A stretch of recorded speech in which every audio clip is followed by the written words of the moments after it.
Et voici une nouvelle capsule sur le conditionnel.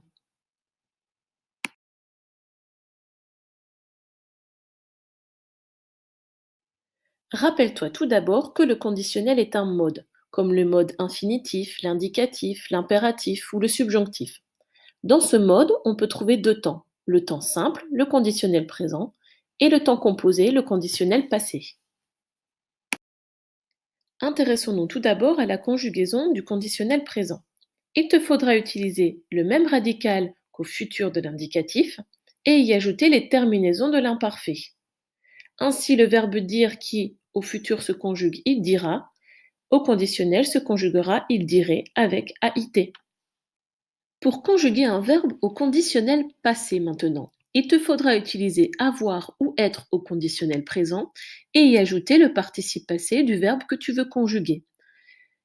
Voici un exemple avec l'auxiliaire avoir, il aurait dit, et un autre exemple avec l'auxiliaire être, nous serions partis. Passons maintenant aux valeurs du conditionnel.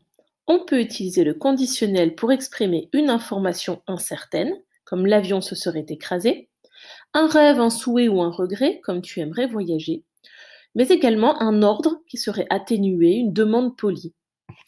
Pourriez-vous partir? On pourrait également utiliser le conditionnel comme futur dans le passé. Souviens-toi, quand dans le discours direct nous trouvons du futur, au discours indirect, ce futur se transforme en conditionnel présent. De même, un futur antérieur dans du discours direct deviendra un conditionnel passé. Enfin, il te faut savoir que le conditionnel présent ou passé peut être utilisé dans un système hypothétique. Petit rappel.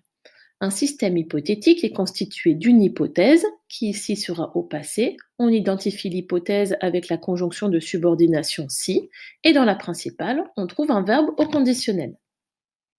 Observons tout d'abord cet exemple. Il y a bien une hypothèse au passé avec le si. Si un jour tu travaillais.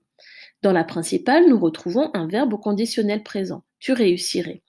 Comme cette hypothèse est possible mais incertaine, on dira que ce conditionnel présent a une valeur de potentiel. Dans cet autre exemple, nous avons toujours notre hypothèse au passé avec le si tu travaillais. Mais cette fois-ci, l'hypothèse n'est pas réalisée. Sous-entendu, tu réussirais, mais là, comme tu ne travailles pas, tu ne réussis pas. On dira alors que ce conditionnel présent a une valeur d'irréel du présent. Enfin, voici la dernière valeur d'un conditionnel dans un système hypothétique. Tu as repéré le système hypothétique si tu avais travaillé avec l'hypothèse au passé. Ici, nous avons un conditionnel qui est un conditionnel passé. On parlera donc d'une valeur d'irréel du passé car l'hypothèse n'est pas réalisée dans le passé.